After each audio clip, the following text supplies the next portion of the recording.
Paycon, hello, I am Ross Twiddell from Cultaholic.com and welcome to all the WTF moments from Saturday night. AEW Dynamite, and I don't know about you at home, but the main question I am asking myself coming out of last night's show is where the bloody hell do we go from here? As we all know, this SummerSlam 2020 weekend, WWE are doing the whole you won't see it coming thing, and it was obvious to me at least, watching last night's Dynamite, AEW have seen this tagline, thought yoink, we'll take that WWE, we'll plonk it in Dynamite, because I didn't see a couple of things coming that came right to me face. Thunder Rosa rocking up for All Out. Darby Allin is actually the I Like Turtles kid. We learned that last night and so much more. What a fantastic episode of AEW Dynamite that was last night. What a monumental episode. So much happened. Where do we go from here once again? Hit the intro, man in the sky.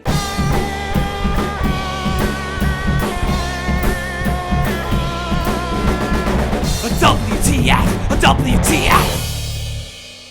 But we're kicking things off with a moment that happened roughly 1 minute into the show when Big Dick Tony Schiavone himself said the referee is taking control of this match. And Big Dick Tony Schiavone said that while an AEW tag team match was taking place. And I think that's the first time in the history of AEW that a referee has taken control in an AEW tag team match. Wow! What a start to the night, eh? And next up we have a direct quote from Jon Moxley himself when he said, where I come from, the toughest guys usually don't have to say much. They don't hide behind words. And of course Jon Moxley said that line there in the midst of his weekly AEW promo segment that always includes a cage for some reason. And I guess that must mean where Jon Moxley comes from, he must be a massive softie. Jon Moxley is a massive softie. Go pass it on. That's a huge WTF moment. And then via Jon Moxley we learned that MJF is a virgin.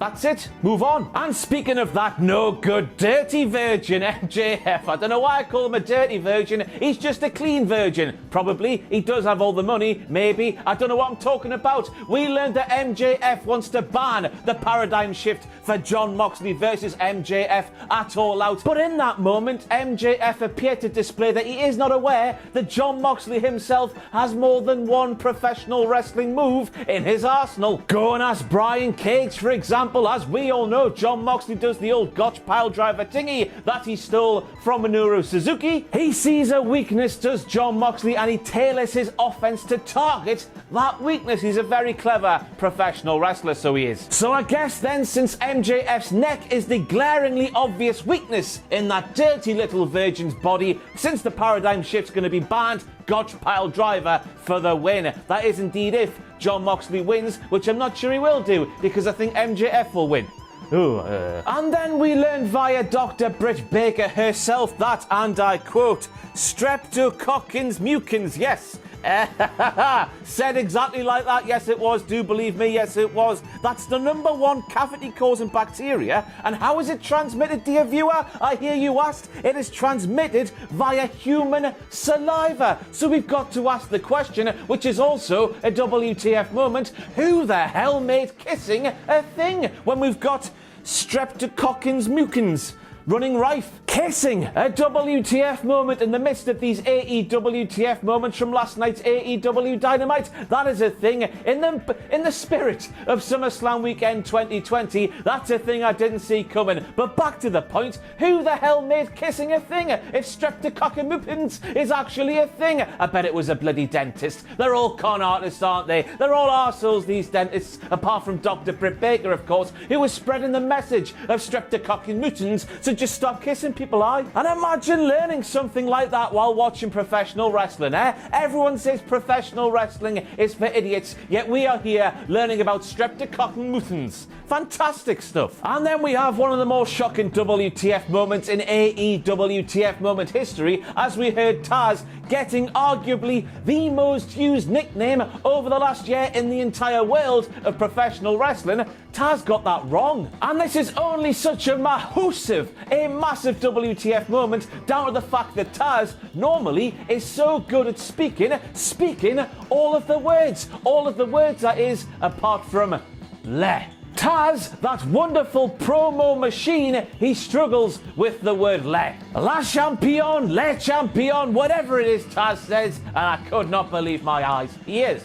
Listen to that. He is. And then we learned about the Mimosa Mayhem match, and I quote, 80 gallons of 100% pure orange juice, 500 cases of a bit of the bubbly. And I quote a little bit more, the only way to win is via pinfall, submission, or being thrown into a tank of straight mimosa. Now, the way they worded that there, it really does sound like you win the match by being the man who was thrown into the tank of the mimosas. And going off professional wrestling history, normally when you get thrown into a tank of anything, that means you've lost. But within the realms of that beautiful thing we know as life, being thrown into a tank of drink, you're a winner there, aren't you? I mean, foi. Imagine being dropped into a tank of mimosas. Let's be honest here, everybody. A Mimosa Mayhem match is a match you want to lose. If indeed losing does actually mean you are the man being thrown into the tank of the mimosas. I hope they clear that one up there. And then we have Le Champion with a little bit of the bubbly. Mr. Chris Jericho himself saying, there we have it, orange Mimosa Mayhem. Never been seen before. Now, I was born all the way back in 1992, so when I was growing up, and yes, I concede, it was never mimosa. It was normally mud or some sort of pudding or something equally kinky in the eyes of 50 and over men. And every single time one of these matches was on involving some kind of paddling pool and one of those aforementioned things, it's as if me mum, she had a sixth sense because a sixth sense because she would always walk into the bastard room and turn off the bloody TV, and I was always left devastated. But to the WTF moment I'm making here, Chris Jericho, this has happened before, just in different, more kinkier clothing in the eyes, of course, of old dirty men. Now, some people might think that's degrading or a little bit embarrassing for Orange Cassidy as he's being forcibly put into the dentist chair and covered in a little bit of the bubbly. But let me tell you what that is from my perspective. That right there is a fantastic Saturday night out. All the free drink in the world, free quality drink, by the way, a little bit of the bubbly. It's not as if it's Frosty Jacks or something. Orange Cassidy, he does not know how lucky he is. But the real WTF moment here is I am just shocked at the fact of the man who once stood outside of a nightclub with a massive fish speaking about dancing people's faces off and burning a goddamn hole into the dance floor. He didn't open his mouth once when free drink was plummeting towards it. What the hell has happened to that party animal, eh? And next up we have Tully Blanchard saying, fear the revelation. And I'm saying, Tully Blanchard, you are one hell of a saucy bastard. People at home thinking that was just a slip of the tongue from Tully Blanchard? Maybe it wasn't. Hopefully it wasn't. Hopefully it was hinting at things to come. Now, I nicked this straight off Reddit. Squared circle to be precise, but still, it's a WTF moment. The four horsemen were in the book of Revelation, which of course coming out of the mouth of Tully Blanchard, fear the revelation means the four horsemen, and they said women there, bloody WWE, the four horsemen, the new 2020 version that coming to AEW soon. We've got Dax, we've got Cash, we've got Hangman, and who else?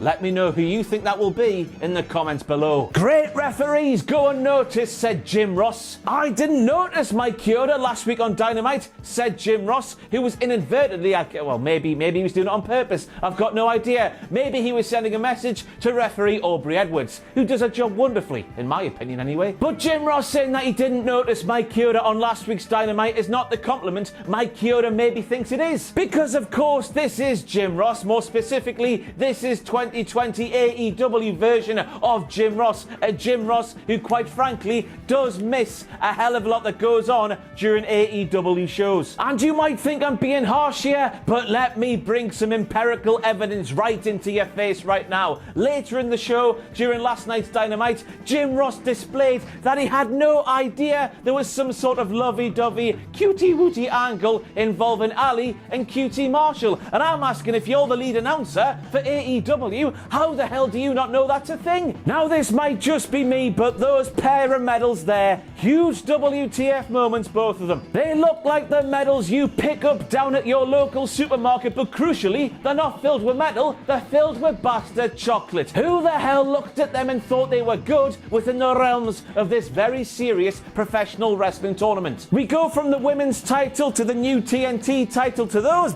whatever they are, and I'm starting to think the prize makers in AEW are losing the plot. What the hell's going on? And speaking of the TNT title, we're still calling the TNT title words like beautiful and gorgeous. And I guess that must mean by default, me, standing here right in front of you, I must be beautiful and gorgeous too, because just like the TNT title, I am one ugly fuck. And I mentioned at the start of the video the things we didn't see coming during last night's AEW Dynamite, and that match there, that was one of them. Of course, we're in the midst of SummerSlam season. I was seeing shades of SummerSlam 2014. John Cena versus Brock Lesnar. You take out John Cena, you put in Cody Rhodes. You take out Brock Lesnar, you put in Mr. Brodie Lee. That's how dominant that was, and it was the latest step of, good things for the Dark Order. We've dropped the Vince McMahon parodies. We've dropped the spooky bollocks by and large. We've seen that grow in numbers with more serious professional wrestling. Allin Angels, that's a big nod to you, you little scamp, you cheeky little scamp, you. And now Mr. Brodie Lee is pissing right in the eye of Cody Rhodes. Is it time finally that we take the Dark Order seriously?